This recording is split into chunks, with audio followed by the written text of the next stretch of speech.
પલ્લવી, સ્કૂલે જતા રસ્તામાંથી તને એક પેન્સિલ જડે છે અને સ્કૂલે જઈને તું એનો યુઝ કરે છે તો તને ખબર પડી કે આ તો જાદુઈ પેન્સિલ છે, તું જે દોરે એ બધું સાચું થઈ જાય છે, બરાબર?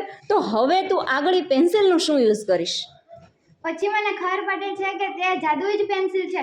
પછી મેં તે પેન્સિલથી ઢોસા દોર્યા તો ઢોસા જીવિત થઈ ગયા. પછી મેં એક સાથે પાણીપુરી, દાબેલી, મંચુરિયન, પાવભાજી, વડાપાવ, ભજીયા, બટેકાવડા, ભૂંગળા બટેકા, ઇડલી, ગુજરાતી થાળી, પંજાબી પેટમાં દુખશે, આટલું બધું ના ખવાય.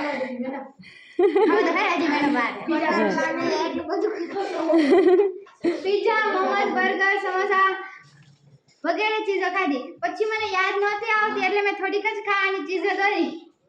હજી યાદ નતું આવતું? આટલું બધું ખાધું ને તો યાદ નતું આવતું, હે? અને પછી ઘરે ચાલતી થઈ અને ઘરે પૂગીને બેગમાંથી ચોપડો કાઢીને તેની અંદર પૈસાનું બંડલ દોર્યું. ત્યાં તો મારી પાસે ઘણા બધા પૈસા આવી ગયા. પછી મેં તેમાં mobile, computer, laptop, tablet, TV, smart TV વગેરે ચીજો બધું જીવિત થઈ ગયું. પછી હું દોરીને થાકી ગઈ એટલે હાથ દુખવા માંડ્યો એટલે હાથમાં ફોન લઈને હું જોવા મળી. પછી મોબાઈલ જોતા મને યાદ આવ્યું કે આ પેન્સિલનો ફોટો પાડીને ગૂગલમાં સર્ચ કરું તો પછી મેં પેન્સિલનો ફોટો પાડીને ગૂગલમાં સર્ચ કર્યો. તેમાં આવ્યું કે પહેલાના જમાનામાં વૈજ્ઞાનિકે આ પેન્સિલની શોધ કરી હતી. તે 15,000 વર્ષો પહેલા ખોવાઈ ગઈ હતી.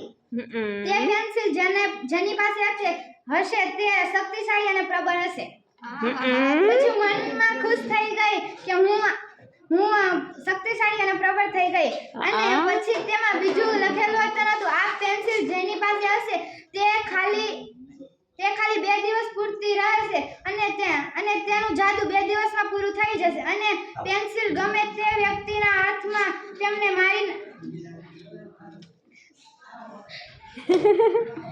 વૈજ્ઞાનિક તેમને મારી નાખશે.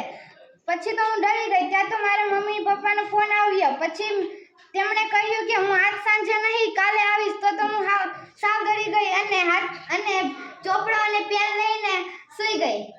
અને ત્યાં તો એક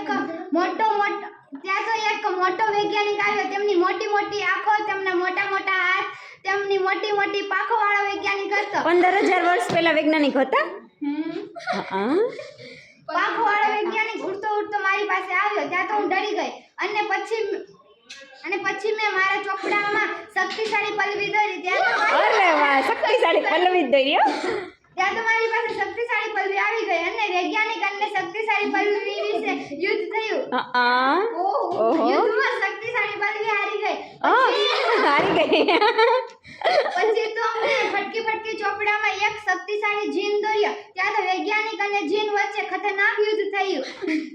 પછી બંને એક પેન્સિલ સાથે વાળતા હતા. બંને વચ્ચે એક પેન્સિલ તૂટી ગઈ અને તે બંને ગાયબ થઈ ગઈ અને મારી વસ્તુ મેં જે તેમાં દોરી હતી તે બધી જીવિત હતી તે બધી ગાયબ થઈ ગઈ અને હું ખૂબ દુખી થઈ ગઈ. અરે શક્તિશાળી પલ્લવી આવી હતી. સરસ, વેરી ગુડ.